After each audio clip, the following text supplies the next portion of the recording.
মহাকাশ গবেষণা একটি সফলতা নিয়ে শেষ হলো 2024। মানব সৃষ্ট কোনো বস্তু হিসেবে সূর্যের কাছাকাছি গিয়ে ইতিহাস তৈরি করলো নাসার তৈরি মহাকাশযান পার্কার সোলার প্রো। 26 ডিসেম্বরে শুক্রবার সূর্যের সবচেয়ে কাছে যেতে সক্ষম হয় মহাকাশযানটি। পৃথিবীর ইতিহাসে আর কোনো মহাকাশযানের সূর্যের এত কাছে যাওয়ার ঘটনা নজিরবিহীন। সূর্যকে কাছ থেকে আরও বেশি জানতেই এই অভিযান। ফয়সাল সরকারের বিশেষ report. Launched Parker Solar Probe to touch the sun.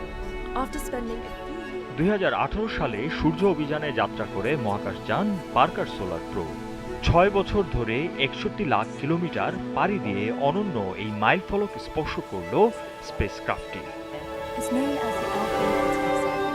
বায়ুমণ্ডল পর্যবেক্ষণ ও গবেষণার কাজে সূর্যের উদ্দেশ্যে তাকে পাঠায় মার্কিন মহাকাশ গবেষণা সংস্থা নাসা। উচ্চ তাপমাত্রা আর প্রতিকূল পরিবেশে টিকে থাকার মতো করেই তৈরি করা হয়েছিল মহাকাশযানটি। সূর্যের এত কাছাকাছি যাওয়ায় 980 ডিগ্রি সেলসিয়াস তাপমাত্রার মধ্য দিয়েই ছুটতে হয়েছিল তাকে। সূর্য থেকে মাত্র 38 লাখ কিলোমিটার দূরে অবস্থান নেয় যানটি। প্রচণ্ড তাপমাত্রা আর তীব্র বিকিরণের কয়েকদিন যোগাযোগ বিচ্ছিন্ন থাকে পৃথিবীর সাথে। অবশেষে 26 ডিসেম্বর পৃথিবীতে সংকেত পাঠায় মহাকাশযান পার্কার সোলার প্রো। সূর্যের বায়ুমণ্ডলের সবচেয়ে কাছের স্তরে পৌঁছে যায় যানটি।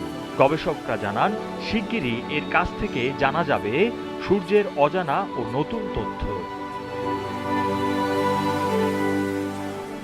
এরই মধ্যে সূর্যকে 21 বার প্রদক্ষিণ করেছে পার্কার সোলার। ছুটতে হয়েছে 6,92,000 কিলোমিটার প্রতি ঘন্টায়। তারপরও অক্ষত। হাইড্রোজেন আর হিলিয়াম গ্যাসের তৈরি বিশাল আকৃতির এই সূর্য পৃথিবী থেকে 13 লাখ গুণ বড়। সূর্যকে বলা হয় সৌরজগতের প্রাণকেন্দ্র। ফয়সাল সরকার, জিটিভি নিউজ।